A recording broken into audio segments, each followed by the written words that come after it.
The problem is most agents, they want to spend all their time hunting and no time farming, planting seeds.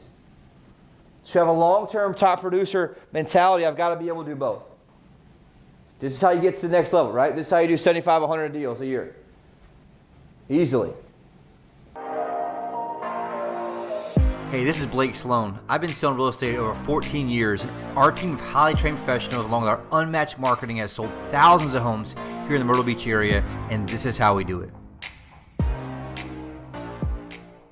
All right, third piece of this whole thing is maintain. This is where I had a big problem at right now. I got to maintain in my relationship with my people. This is what I mentioned briefly a minute ago, is the first one's got to be strategic. I have to have tasks. It's got to be a discipline. Yes, we are lazy on that. I've got to make sure I have a discipline of doing it. It's just like discipline of eating food, discipline of going to the gym in the morning, a discipline of not hitting the snooze button. The higher level discipline you have, the more success you're going to have in the back end. Every single person has to have follow-up. Specifically, clients, local, clients, non-local, all these things, I have to have some type of task in here so I can batch it together. And more importantly, I don't forget.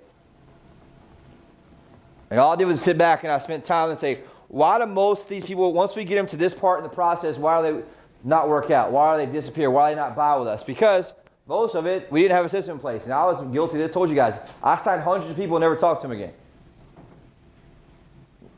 Like, sign them in, I talked to them and sent them emails, but they never called me back. And so what that means is, guess what? They're not going to call you. It's not their job to call you.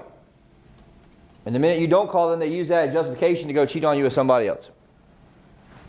Number two, I've got to make sure I connect. I wrote the word care underneath it. If I had to talk about every person that calls me wanting to get out of agreement, the ultimate thing they're saying through the group of lies, they feel like the agent doesn't care.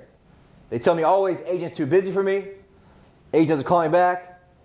Agent doesn't have time for me when I see things. Whatever it is.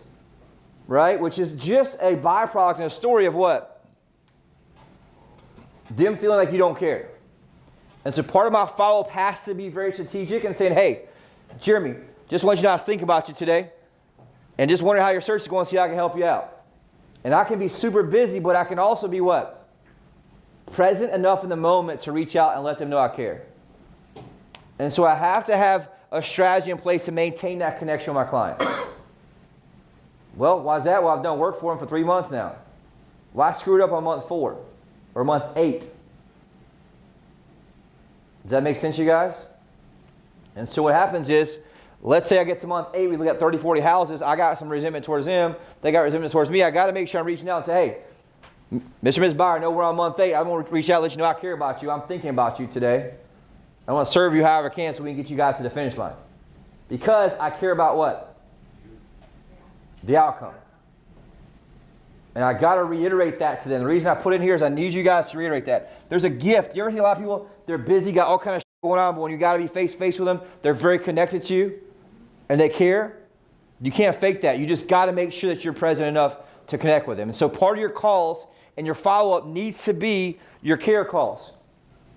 That's going to be designed to who? My clients, most importantly in the beginning. My care calls need to be my clients.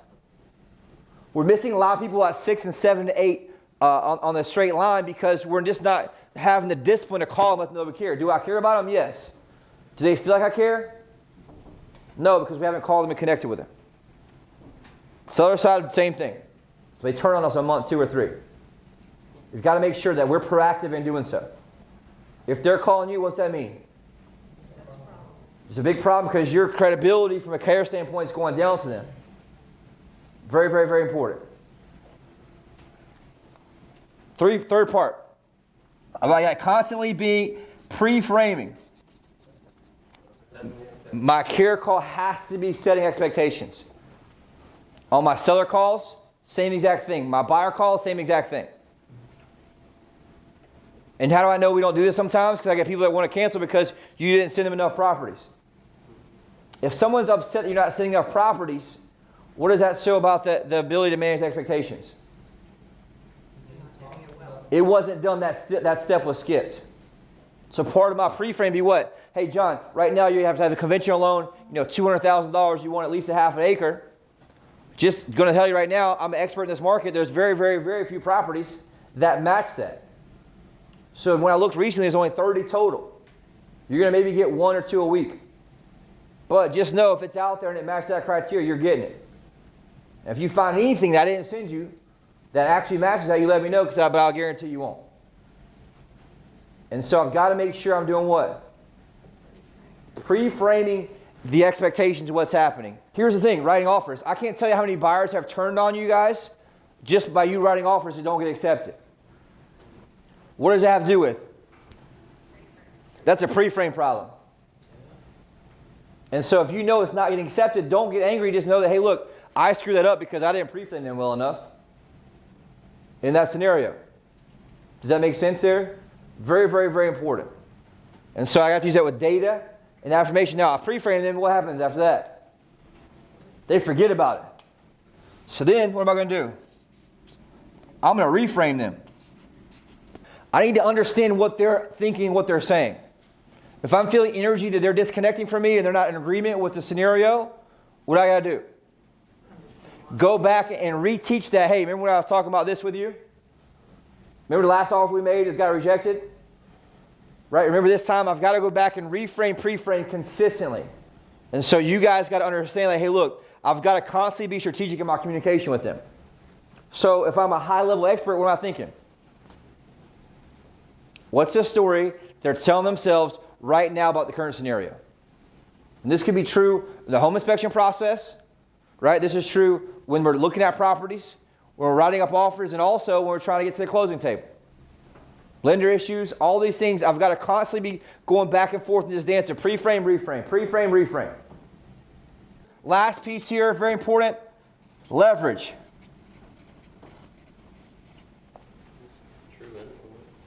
I've got to leverage the relationship.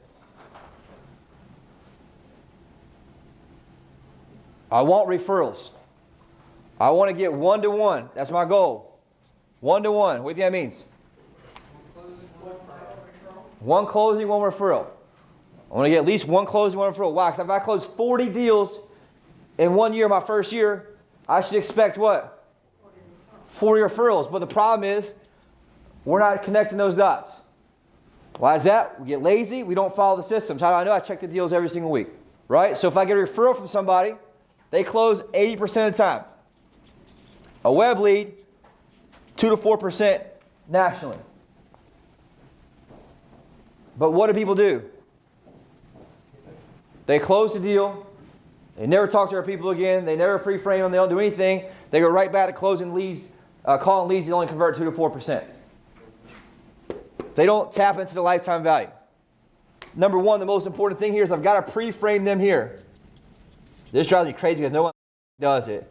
And it's so simple if you understand how psychology works, but no one does it. They get lazy. This is called CFL, Client for Life. I have to have the actual conversation with my client that's already also in your buyer presentation as a reminder. Here's the deal. John and Mary, I want to be your real estate resource for life. Anybody we work here, we have a relationship for life. Anything comes up, right? Plumber, electrician, yard guy, cleaner. You call me, I'm going to get you the absolute best at the best price. But more importantly, what part of my job is to keep you updated on the value of one of your largest assets. I'm going to send you monthly valuations and updates of everything that's sold in your neighborhood. So whatever you do, do not unsubscribe. What does that do there? I have to have the permission-based marketing for me to market to them forever. Second piece, I've got to make sure that I automate this. 2 things. I set the search up bi-monthly. And I can't tell you, some of y'all force y'all to do it. And then all of a sudden, what happens 6 months later? Barron's had it happen. Katie's had it happen. What happens? They call you. You haven't you already too, right? Yeah, they say, hey, Matt, I need to sell. Can you help me out? This is what helps you. When you talk to people who call in to sell, and you ask about their last agent, how many of them can you remember their name? Maybe 5%. This is the link for them remembering your name, right? Studies show that over 80% of people use the same agent again. Less than 10% actually do what? They don't remember your name because no one connects the gap between actually buying or selling and when they have that need because it's a long-time life event. What this does, it allows me to remind you my name every 2 weeks. And it's value, so you're not going to unsubscribe. So very, very, very important here. So second piece is going to be what? My tasks. You guys with me on this? What does that mean? To do what? Call. Yes. I've got to have the third piece, which is call. How many people actually call past clients consistently, you think? Very few. Very, very few. And so this has to be systematized and automated in your regard. And I'm not going to ever remember unless I do what? Set a task. Once a quarter at the least. If you have 100 less clients, call once a month. There's two things that have to happen to get referrals and repeat business. You have to have professional relevance, meaning you know what the hell you're doing. You actually are pretty good at what you're doing. And number two, you have to have what? Remember? Personal relevance, meaning that they actually think you care and know you care. And so if I'm calling and checking with a hub call, seeing how things are going, guess what happens? I'm connecting both of those. I'm also building, through the law of reciprocity, them feeling like, hey, you have to do something for him or her now because they actually cared and gave. Does that make sense? Very, very important. Because I want to make sure I'm doing everything I can to do what? Connect with them. This is where the money's at. Lifetime value is here. This is where you have, and what happens once you start getting some people that send you referrals and come back to you? It gets a lot easier, right? Business becomes less for grind. It's much easier. You get some laydowns. You get some things that come to you. And so you have to start planting those seeds now. The problem is most agents, they want to spend all their time hunting and no time farming, planting seeds. So you have a long-term top producer mentality. I've got to be able to do both. We automate a lot of that here for you. We send 2 videos a month, plus some follow-up emails, right? Plus everything else they're seeing, radio, TV, all that stuff. But you got to make sure you get these 2 pieces here for you, right? Which is the automation of you actually setting them up on the values and actually making the phone calls in the back end.